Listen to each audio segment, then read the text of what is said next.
అలెక్కే చేసే పనుల వల్ల రోజు రోజుకి ఆదిత్య అయితే చాలా డిస్టర్బ్ అవుతూ ఉంటాడు.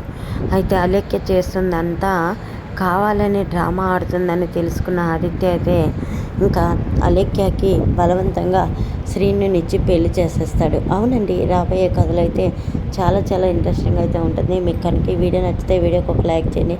సబ్స్క్రైబ్ చేసుకోవడం అస్సలు మర్చిపోకండి. వీడియోస్ స్కిప్ చేయకుండా చూడండి. చాలా చాలా అంటే చాలా బాగుంటుంది అనమాట. సో ప్రతిరోజు నేను మీతో చెప్పేది ఒకటేనంటే, ఈ మంత్ అయితే నాకు డాలర్లు అయితే ఎన్ని నెలల నుంచి ట్రై చేస్తున్నా కానీ డాలర్లు అయితే ఎక్కువ పెరగట్లేదు. ప్లీజ్ అబ్బా, మీ అందరు సపోర్ట్ చేసి వీడియో చూడగానే లైక్ ఇస్తే నాకు వ్యూస్ అయితే వస్తాయి అనమాట. మీ సపోర్ట్తో నెక్స్ట్ మంత్ అయితే కొంచెం నాకు రెవెన్యూ అయితే వస్తుందని ఆశిస్తున్నాను.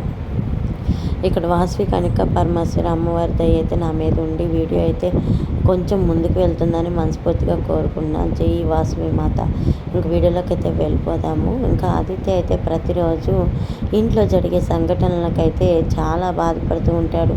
ఏంటి ప్రతిరోజు నాకు ఆనందికి రోజు రోజుకి దూరం పెరిగిపోతూ ఉంది. అసలు ఆనందికి నాకు ఇంత దూరం పెట్టి నన్ను మనోవ్యతకి గురి చేస్తుంది ఎవరని ఆదిత్య అయితే ఒక కంట అయితే కనిపెడుతూ ఉంటాడు. నన్ను ఆనందిని దూరం చేయాలనుకుంటుంది ఎవరు, నేను కనిపెట్టాలి. ఇంట్లో ప్రతి క్షణం నన్ను మనోవ్యతకి గురి చేస్తుంది ఎవరు అని కనిపెట్టాలని చెప్పి ఆదిత్య అయితే అనుకుంటూ ఉంటాడు. అయితే అదే సమయంలో ఇంకా జీవన దివ్య ఇద్దరు మాట్లాడుకుంటూ ఉంటాడు. చూడు దివ్య, మనం ఇంతకుముందు చేసిన ప్రయత్నం అయితే విఫలమైపోయింది. ఆ ఫోటో త్వరగా మార్చేశారు. ఇప్పుడు ఈ ఫోటో మాత్రం ఎట్టి పరిస్థితుల్లో ఎవరు మార్చడానికి వీల్లేదు. ఇదిగో ఇప్పుడు నువ్వు చేసే పని సక్సెస్ అవ్వాలి. వెళ్ళి ఇదిగో ఆనంది ఫైల్లో అయితే ఈ ఫోటో పెట్టు అని చెప్పేసి జీవన అయితే ఇంకా దివ్యకి చెప్పడంతో జీవన దివ్య ఇద్దరు మాట్లాడుకోవటం ఆదిత్య వింటూ ఉంటాడు. అంటే ఈ దివ్యకి మతిస్థిమితం లేదు అని చెప్పి ఇన్నాళ్ళు నాటకం వాడి ఇంట్లో ఉందా, తనకి మతిస్థిమితం అంతా బాగైపోయిందా, తనకి అంతా బాగైపోయినా కానీ ఎందుకు జీవనతో కలిసి ఇలాంటి కుట్రలు చేస్తుంది, అసలు ఎందుకు ఇలా చేస్తుంది అని చెప్పేసి ఆదిత్య అయితే ఇంకా దివ్య కుట్రల్ని తిప్పి కొట్టాలని ప్రయత్నిస్తూ ఉంటాడు.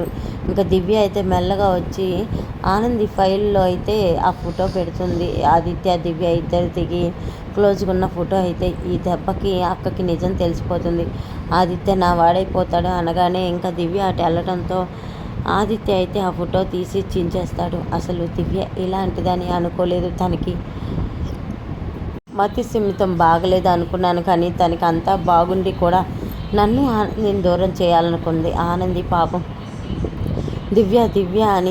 దివ్యాని సొంత చెల్లెలుగా భావిస్తుంది. కానీ దివ్య మాత్రం ఆనందికి వెన్నుపోటు పొడవాలని చూస్తుంది. ఏంటి ఇదంతా అని చెప్పేసి ఆదిత్య అయితే అనుకుంటూ ఉంటాడు. అయితే ఆనంది ఆదిత్య ఇద్దరైతే ఇంకా రోజు రోజుకి ఒకటవుదామన్నా కానీ ఒకటవ్వకుండా చేస్తూ ఉంటారు దివ్య జీవన. ఆదిత్య అయితే ఇంకా దివ్య చేసే శాస్త్రాలని రోజు రోజుకి చూసి భరించలేక చాలా కోపంగా రగిలిపోతూ ఉంటాడు. దివ్యని ఏం చేయలేకపోతాడు.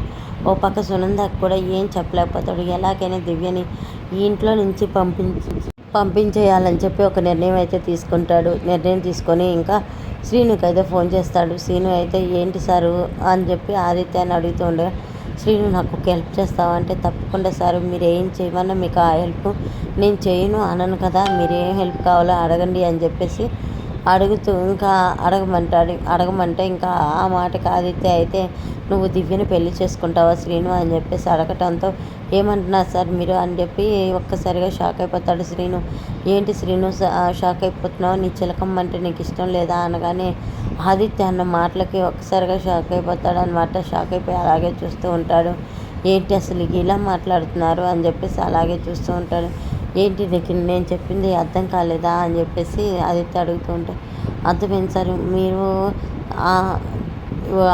అమ్మడి ఇద్దరు బాగుండాలంటే నేను దివ్యని పెళ్లి చేసుకోవాలి అంతే కదా అని చెప్పేసి అంటూ ఉండగా, అంతే శ్రీను, త్వరగా నేను అయితే దివ్యని తీసుకొని గుడికి వస్తాను, నువ్వు కూడా అలాగే గుడికి రా అని చెప్పేసి ఇంకా శ్రీను ఫోన్ అయితే పెట్టేస్తాడు. ఏంటండి గుడి అంటున్నారు, ఎక్కడికి వెళ్తున్నారు అని చెప్పి ఆదిత్యాన్ని అయితే క్వశ్చన్ చేస్తూ ఉంటుంది. ఆదిత్యాన్ని క్వశ్చన్ చేస్తూ ఉన్న ఆనందికి అయితే ఎక్కడికి లేదులే అంది.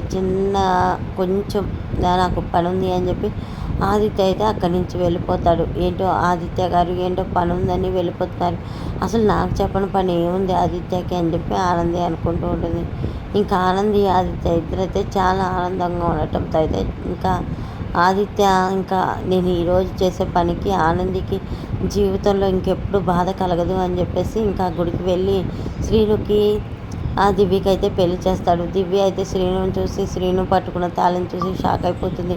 మతి స్థిమితం లేని దివ్య ఇప్పుడు మతి స్థిమితం వచ్చినట్లు భావిస్తే ఎక్కడ ఆదిత్యకి దొరికిపోతుందా అని చెప్పేసి భయపడుతూ ఆనంది అయితే చాలా సిగ్గుపడుతూ ఉందన్నమాట. సో ఆనందికి ఆదిత్య అయితే ఇక నిజం చెప్తాడు. ఆనందిని ఒకసారి గుడికి రా అని చెప్పగానే ఆదిత్య కోసం ఆనంది గుడికి వస్తుంది. ఇంకా శ్రీను అయితే దివ్య మెల్ల తాళి కడతాడు.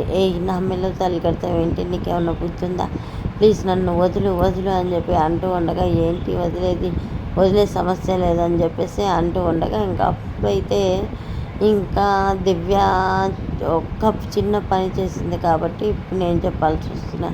సో నా మనసుకైతే గాయమైంది కాబట్టి నేను వెళ్ళలేదప్ప. ఇంకింత మించి ఇంకా ఏం లేదు. మరొక వీడియోతో మళ్ళీ కలిసి